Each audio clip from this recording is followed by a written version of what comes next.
Hello, everybody, and welcome to this week's episode of The Sideliners. I'm Michael Kermy with my co-host Evan Hensley, and we're going to get right into it. EMU football. So the seasons are over. They finished it on a 5-7 record, and in my opinion, I think they proved themselves worthy of a 7-5 or an 8-4 record in reality. I mean, you have to think about they're 23 points away from being, 11-1? Yep. 10-2, and winning the MAC. It's ridiculous. It's crazy. This year's just been bananas, and how fitting for the senior class to go out. Yeah, no kidding. They lose 3 of their main guys on offense. They lose Brogan Roback, Sergio Bailey, and Antoine Porter. So their passing game is diminished completely. Now, luckily, they still hold on to stud running back Ian Erickson and Shaq Van. And we did get a little preview of what the future might look like with Stiebling last game against Bowling Green. Now, in your opinion, do you think he's ready to lead this team? I mean, he's only going to be a redshirt sophomore. Yep. And, it's a little early to go ahead and say, he's going to be Brogan Roback level material. Because, whether I give Brogan a lot of crap, he still did a lot of important stuff to this program. And obviously, from the stats you see, both of them saw time in the field, but it was not intentional that Stiebling saw the field. Brogan Roback went down at what it looked like to be a broken ankle in the second quarter, and Isaac Stiebling had to kind of hand the ball off to the running backs to help pull away from the Falcons. The thing that I find interesting is the season's over. We're getting ready for next year. Our defense still looks strong. Like we said before this show, besides a couple of defensive linemen, you still hold on to your studs of Vince Calhoun, Brody Hoying, and Max Crosby. Those 3 guys led that defense. Oh, and it's not like the passing options aren't bad either. I mean, Matthew Sexton had a really good year. If Julie Aristotle can get out of his own way, this could be a pretty good passing attack with some of these. We have a group of really talented wide receivers. And Eddie Doherty. Eddie Doherty led this team 2 years ago in catching. That's true. We'll see if he can come back. Now we're going to move our focus over to OSU and Michigan. Now, I know you probably like this game being an Ohio native.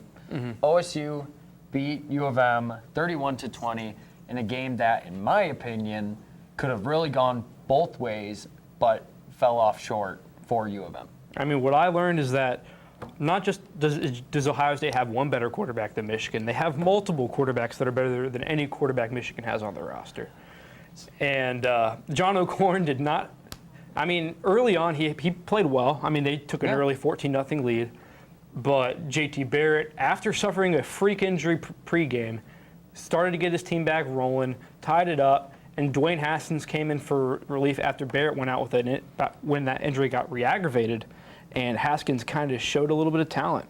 I think what's interesting is this kind of shows, this is a preview for Michigan of, this is what now you have to deal with for the next 2 to 3 years. And it's scary, but my whole thing was Michigan's defense looked good. Besides the run game, they shut down Barrett passing. And yes, he had a decent completion percentage, but they did not, in the first half, did not get off any big plays. And like I said, they just couldn't stop the run. OSU had 3 rushing touchdowns in the game between Barrett, Dobbins, and Weber. And it looked, I actually wouldn't say it looked bad considering how close U of M was the entire game, but it just didn't look good. I knew this game was going to be close. This is the biggest rivalry in sports. But it's kind of a preview to next year. You still have J.K. Dobbins as a true freshman. True. And Michigan, is Brandon Peters going to be the answer next year? And look at Jim Harbaugh. Year 3, they just went down a ranking in the Big Ten East, finishing 4th in the Big Ten East. But while we're still talking about college football, let's bring it into the other big rivalry when it comes to college football: Alabama-Auburn in the Iron Bowl. Okay, so Auburn won it 26-14. In my opinion, I don't think this takes anything away from Alabama. Everyone knows in rivalry games, the lesser team is always going to show up. These 2 teams fight tooth and nail every time they play against each other. And in my opinion, they were, 3 fumbles? Like, if they would just have ball security, Alabama, they're right in this game. Jalen Hurts didn't have a bad game. Their defense didn't have a bad game. Auburn just seemed to outplay them in the long run. I think Auburn, they're finally establishing themselves on offense. This is a great defensive Auburn team. They have some great defensive pieces. But Jarrett Stidham is a guy who I watched 2 years ago when he was at Baylor, before he took a year off because he wanted to get out of that crazy situation that's going on there. And he's starting to come into his own. 21 for 28, 237 yards, 51 yards on the ground. He had a really solid game, and Kerryon Johnson really helped him out. Yeah, I mean, 2 touchdowns in the run game. And when you think about how great Alabama's defensive line is, that's a very impressive feat because Alabama's the epitome of defensive lines. That's all we have for this segment. When we come back, we are talking EMU basketball and basically how the season's playing out, because right now it's looking pretty good. Welcome to one of the fastest growing universities for freshmen in Michigan. A university where differences are celebrated, where faculty believe their students' success is their success, where our honors college has doubled in size, and where we are nationally recognized for educating and improving our community. Being here is about being part of something bigger. It's about being part of a family. It's about fitting in while standing out.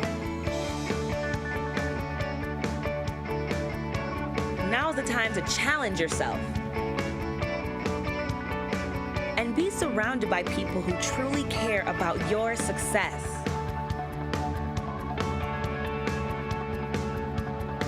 So whether you become an artist who inspires others, a creator who develops something new, or an innovator who changes the way people think, this is your opportunity. Fuel your curiosity through research. Hit the stage and enrich the lives of others. Compete in Division I athletics. No matter your path, we all bleed green. So roll up your sleeves. Dive in. Experience learning in and out of the classroom.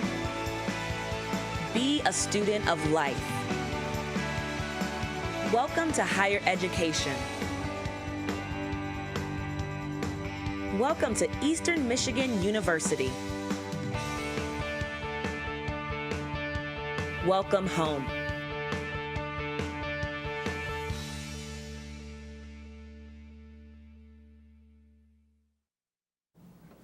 Welcome back to the Sideliners. I'm Evan Hensley alongside Mike Kermey.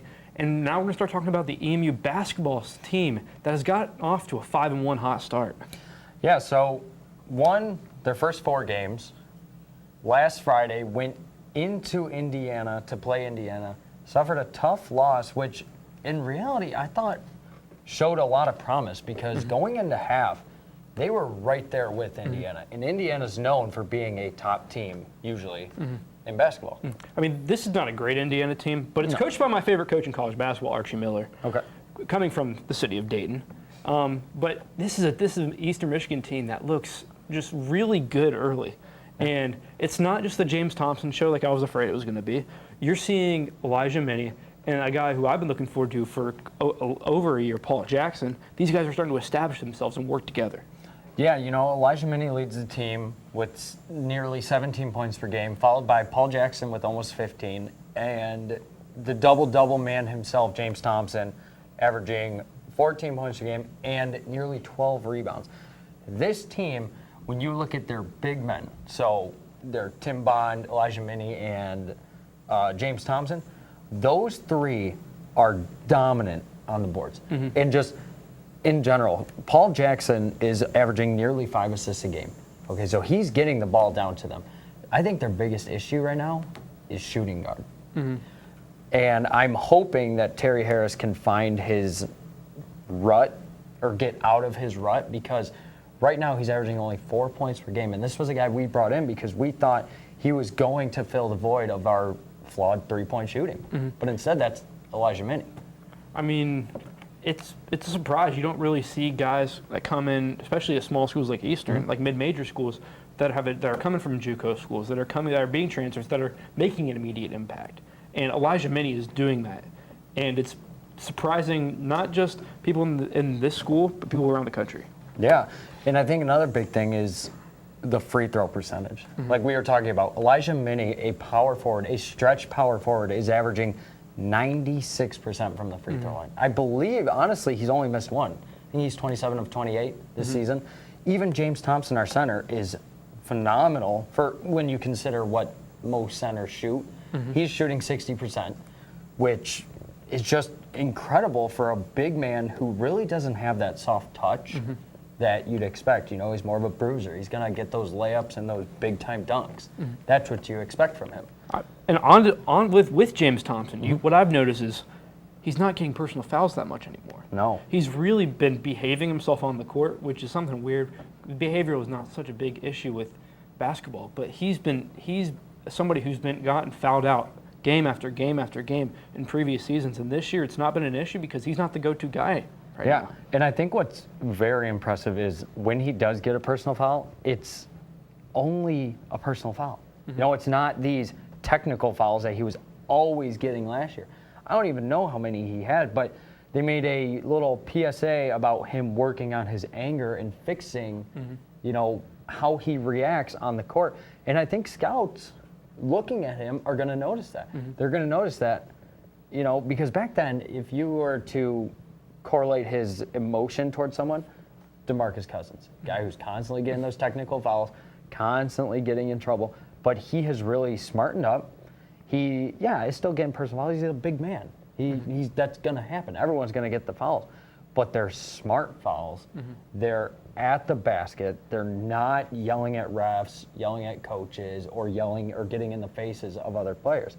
He's really smartened up, and his game has shown it personality and physicality-wise. I mean, and a lot of the early improvements we've seen is Tim Bond has become one of the more selfless players on the team. I mean, this is a guy who you expected is going into his senior year, who's going to be one of the leading scorers, one of the leading passers, going to be the dish and dish. He's going to have one of the most important roles on the team, but he's kind of taken a back seat to these three other guys. It's really selfless of him. It's something I wasn't expecting. I was expecting him to come out being star again, but he's accepting being that number 4 guy on that team. Yeah, I mean, he's still averaging 10 points per game. You know, that starting lineup between Elijah, Paul, James, and Tim, solid.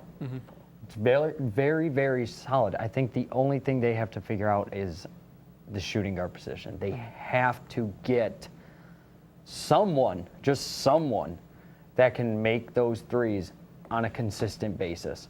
And hopefully, like I said, Terry picks it up throughout the season. But if it's not him, who do you go towards? Do you go towards the freshman guard, Kevin McAdoo? Do you go to Malik Ellison, who the broadcasters could not stop just loving over the weekend, saying he is going to be our third leading scorer on the team? And honestly, at this point, I hope they're right. I mean, you need that bench scoring option, and if Malik Ellison can provide that, that's what they need, because Jordan Nobles is a guy who has proven unreliable in the past. And like you said, the freshman McAdoo, you hope to see his development, and just, you pray he has a season like James Thompson did his freshman year. But, you know, looking forward, they're staying down in Florida. They're playing the University of North Florida after playing South Florida last week and pretty well handling them 65-47. Yep. But we're going to take a quick break. We'll be back, and we'll be talking a little about the NFL games this past weekend and on Thanksgiving.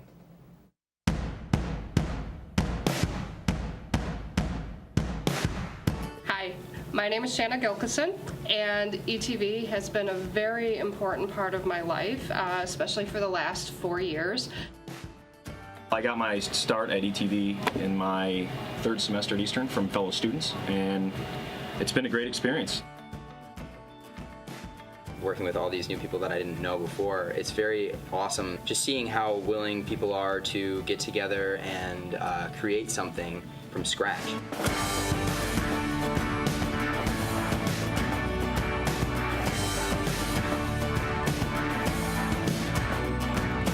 I'm Shanna Gilkison for Eastern Weekly, and this is E-Walking. I will also be hosting and producing a sort of like a late night style talk show.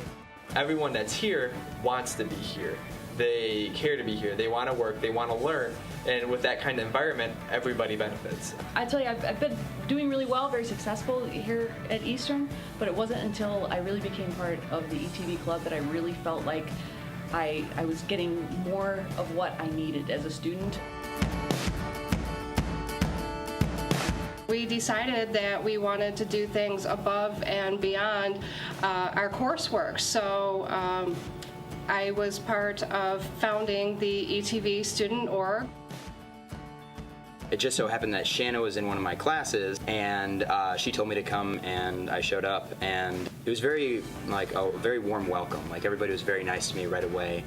And they actually had an idea to make a sitcom, or actually they called it a soap opera at that time. And they said they had, they weren't sure exactly what they wanted, but they wanted one thing. They knew that they wanted this guy, his name is Ramon, to be their main character. I mean, that was kind of how the show Week at a Glance kind of took off. Beyond Eastern's walls, when I'm done here, I'll probably be working with some people from ETV, again, professionally. And I think a lot of students don't take advantage of what they should with organizations on campus, and ETV is one of the best.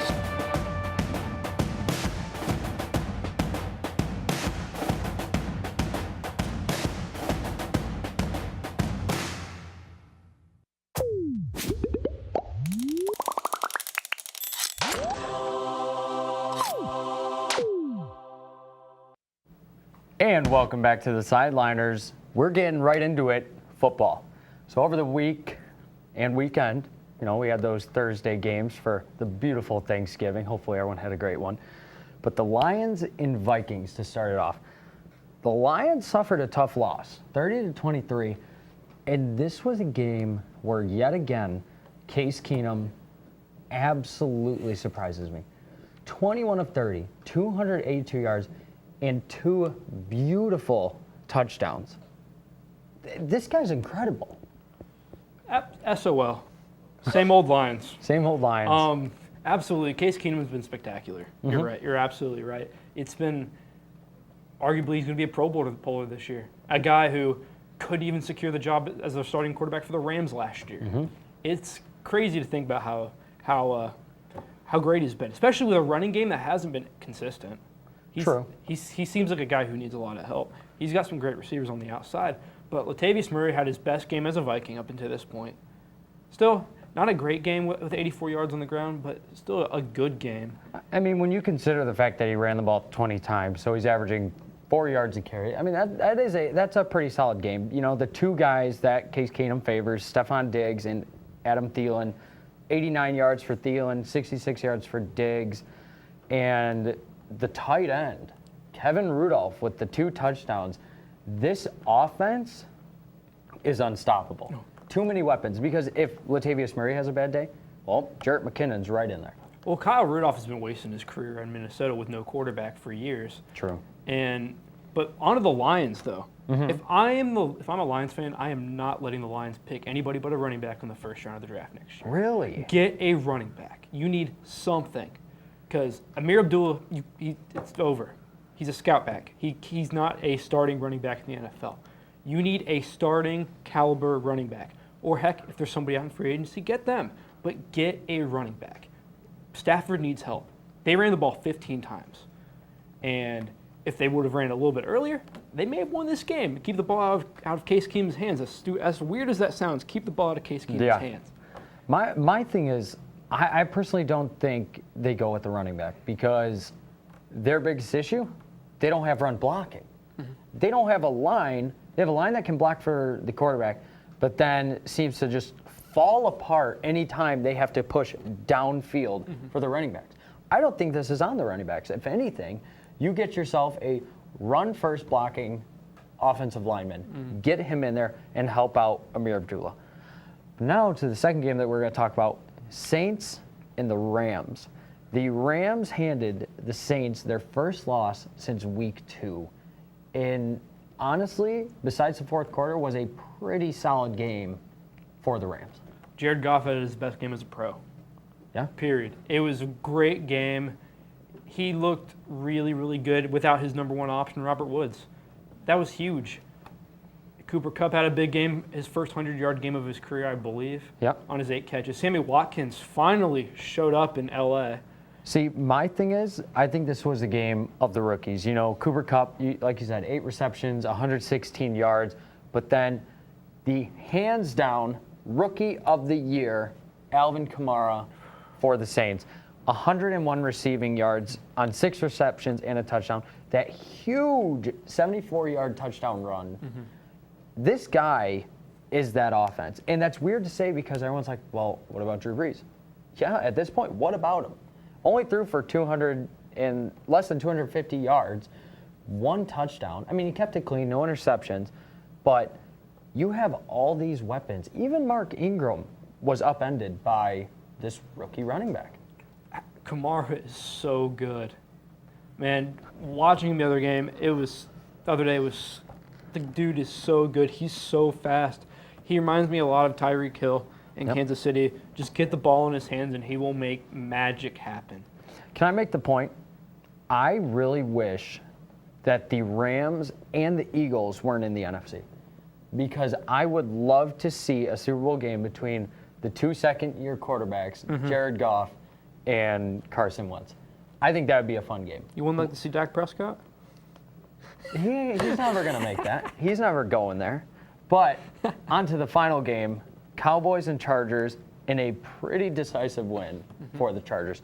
28-6. Phillip Rivers, my God, 434 yards, 3 touchdowns, as opposed to the 179 yards and 2 interceptions of Dak Prescott. What was your biggest takeaway from this game? When's the last time we saw this Phillip Rivers?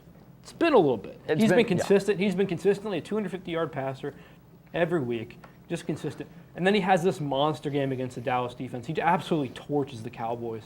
And Dak embarrasses himself on Thanksgiving Day. Yeah. It was not a good game. They did not look good. I don't know why Rod Smith is getting as many carries as Alfred Morris. I don't understand. I don't know what the play calling is going on. I'm pretty sure Jason Garrett still calls the plays there. And, you know, Phillip Rivers is doing this. Melvin Gordon hasn't had a spectacular year, but he's carrying this team. This is a team, because of how the Chiefs are struggling, this is a team that could win the AFC West. It really is. And unless the Chiefs figure it out, honestly, in my opinion, in the AFC in general, I think the Chargers are the scariest team because they have found their groove. The defense is showing up. They forced 2 interceptions, a fumble, and they sacked the quarterback 2 times, and that wasn't even Joey Bosa sacking him or Melvin Ingram. I mean, this defense has proven themselves, and I think what's scary is this shows that Dak Prescott is nothing without Ezekiel Elliott. He cannot do anything with a lack of run game, and the issue is how can you have a quarterback that can't show up when your running game can't? You can say it's all about not having Zeke. Tyron Smith is a big factor in that. The dude's been beat up all season. He's been beat up most of his career because of these bad back injury after back injury. But the Zeke loss is huge. They can't run the ball. No. They've been struggling. This offensive line has not played well. But we're going to take a quick break, and when we get back, we're going to tell you some of our predictions for this weekend's NCAA football, college football conference championship games. We'll be back in a sec. Interested in getting a first-hand experience working at a radio station? Well, say no more. EMU offers a class through Eagle Radio that will thoroughly prepare you for a real-life experience. But first, you have to register for the class. Pick a date and a time slot. Then the world is yours. Eagle Radio allows you to be fully independent and customize your own show. Have real conversations about the news, celebrity gossip, update listeners about the weather, play a trivia game. It's your show. You're free to name your show whatever you want and play any edited music of your choice. If you love having heated debates and you feel your words need to be heard, then Eagle Radio is just for you.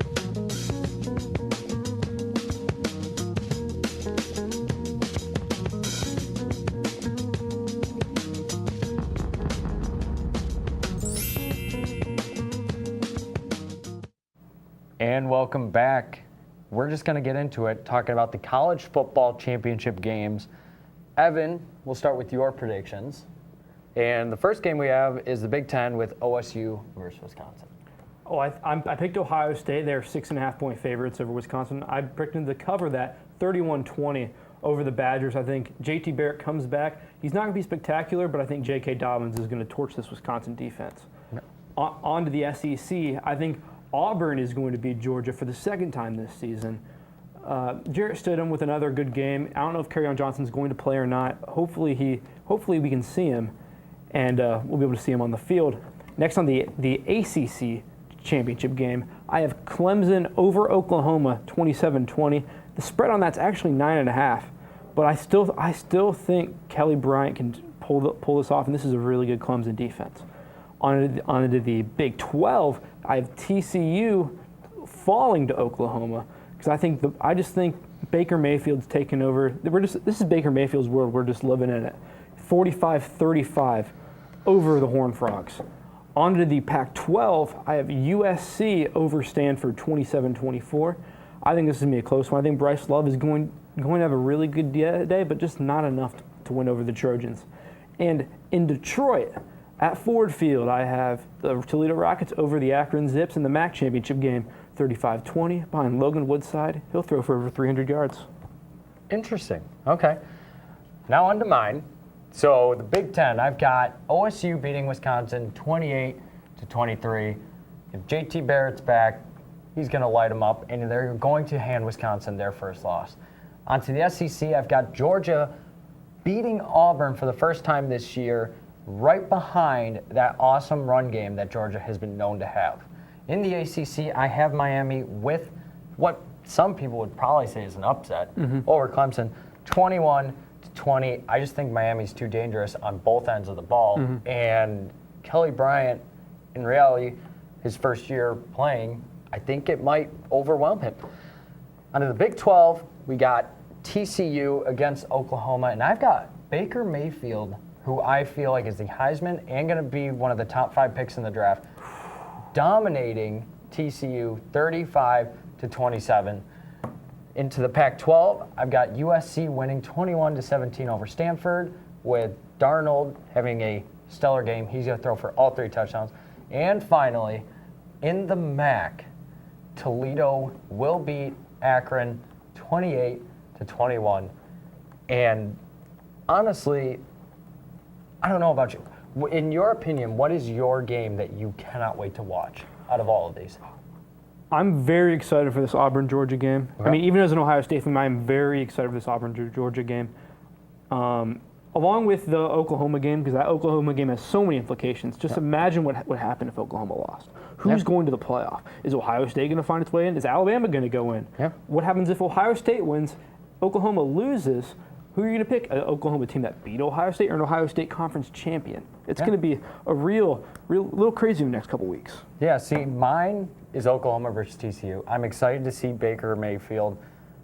He's going to tear them apart. I think truly he's going to throw for 4 touchdowns. And the other one, like you said, Auburn versus Georgia. I'm just excited. After Georgia just beat Alabama, I'm excited to watch Georgia take it to them for the first time this season. After suffering the loss earlier in the year, behind that run game, they're just going to dominate.